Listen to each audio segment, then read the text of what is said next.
milí nepiloti, ktorí by to chceli ešte len skúsiť alebo sa naučiť, aj piloti alebo všetci ostatní priaznivci tichého lietania, dneska si povieme niečo o tom, čo by bolo dobré si vždy pripraviť, keď ideme letieť prelet na vetroni. Okrem počasia a technickej prípravy lietadla nás budú samozrejme zaujímať aj priestory. Napríklad aj táto trať vedie cez priestory, ktoré môžu byť aktívne a nemusia byť aktívne, to si treba dopredu zistiť.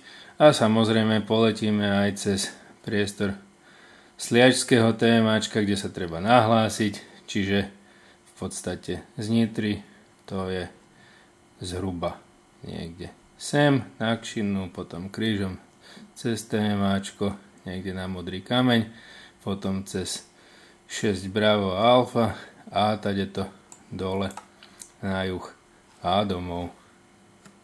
Využitie tých priestorov si viete pozrieť v AUP na stránke Veliteľstva vzdušných síl a prípadne potom, ak aj boli pôvodne aktivované a neskôr už boli uvoľnené, dá sa to zistiť na Bratislava Info 1, 2, 4, 3. Nuž, a keď už sme ako takáto húbka nasiaknutí teoretickými vedomosťami, môžeme ísť letieť. No a dneska sme sa vybrali na Kšinu, potom voláte tam na Hont a ešte neviem kde a bude to sranda.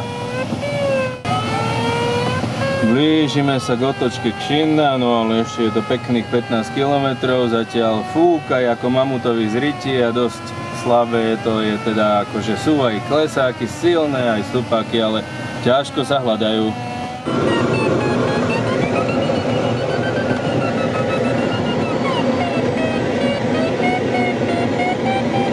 Samozrejme stúpania sú vôbec není pod oblakmi, ale sú bárde. A zaňat, pičába, turbulentné.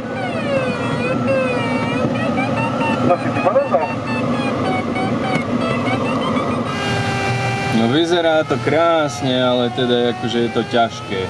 Ajajaj, silno fúka, nejaký severozápad, skôr západ. A máme tu ešte 6 km na Kšinu, 1616 metrov.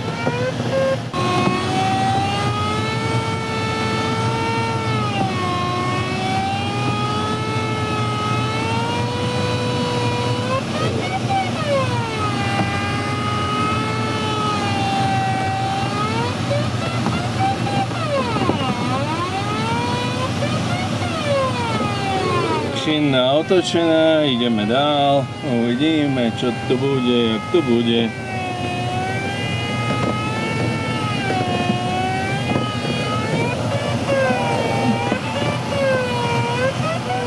A znova sme v sliačskom témačku, s milým riadiacim na spojení.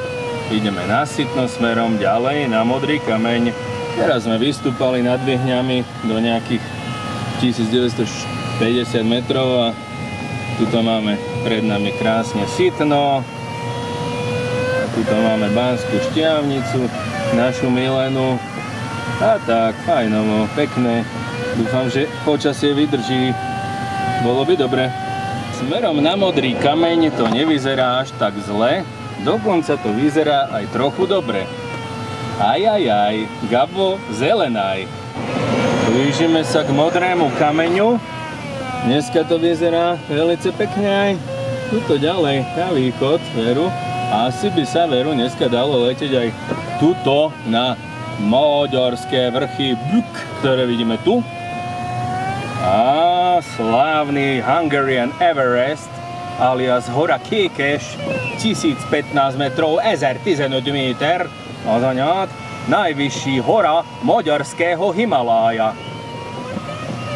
No, bol som na zemi dvakrát, nejakých 800 metroch morských v týchto krkahajoch, to som samozrejme nenatáčal, ale teraz už tu máme vysmážance a dúfam, že tieto vysmážance ešte čosi podržia. 84 km na Zemiansku Olču a potom domov. No, hádam to pôjde, dúfajme. No a tu máme nové zámky, toto je posledný kumul, viac menej. Bojím sa, že tuto budeme musieť vzdať, lebo to už by som sa asi domov z tej zemianskej Olče nevrátil. No, však zime, uvi. No a tak padlo rozhodnutie vrátiť sa do Nitry. Predsa len ďalekú rolu nepotrebujeme cez týždeň, však aj tak pekne. Ja si myslím, že pekne, že hej.